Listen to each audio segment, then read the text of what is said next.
UPSC civil services application fill చేసే క్రమంలో OBC కేటగిరీకి చెందిన స్టూడెంట్స్ లో చాలా నంబర్ ఆఫ్ కన్ఫ్యూజన్స్ ఉన్నాయి. ముఖ్యంగా రిజర్వేషన్ బెనిఫిట్ ని మీరు పొందాలంటే ఖచ్చితంగా మీరు OBC non creamy layer NCL అయి ఉండాలి. అయితే కొంతమంది ఓబీసీ సర్టిఫికేట్ వేరు, ఎన్సీఎల్ సర్టిఫికేట్ ఇంకొకటి అని మీరు అనే అపోహలో ఉన్నారు. సో మీరు ఎప్పుడైనా కూడా సర్టిఫికేట్ క్లెయిమ్ చేసుకునేటప్పుడు, సర్టిఫికేట్ ని పొందేటప్పుడు మీ క్యాస్ట్ తో అంటే సర్టిఫికేట్ పైన so and so person belongs to so and so caste, దాంతో పాటు he does not belong to creamy layer. ఏంటంటే క్రీమీ లేయర్ కి చెందిన వాళ్ళకు రిజర్వేషన్స్ రావు, క్రీమీ లేయర్ కి చెందని వారికి మాత్రమే రిజర్వేషన్స్ వస్తాయి.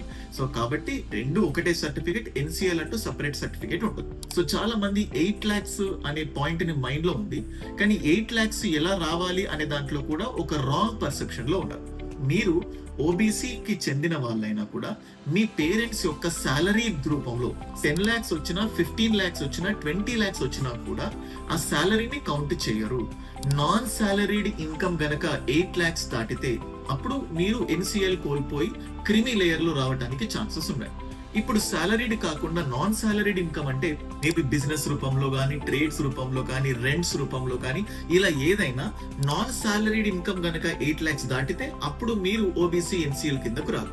ఓబీసీకి సంబంధించి creamy layer, non creamy layer కి సంబంధించి గవర్నమెంట్ జాబ్ హోల్డర్స్, ప్రైవేట్, వీళ్ళందరికీ సంబంధించి చాలా చాలా detailed crisp video Hyderabad IAS academy ఛానల్లో ఇవ్వడం జరిగింది. మీకు ఇంకా డౌట్స్ ఏవైనా ఓబీసీకి సంబంధించి, ఎన్సీఎల్ కి సంబంధించి ఉంటే ఛానల్ కి, యూట్యూబ్ ఛానల్ కి విజిట్ అవ్వండి. Thank you.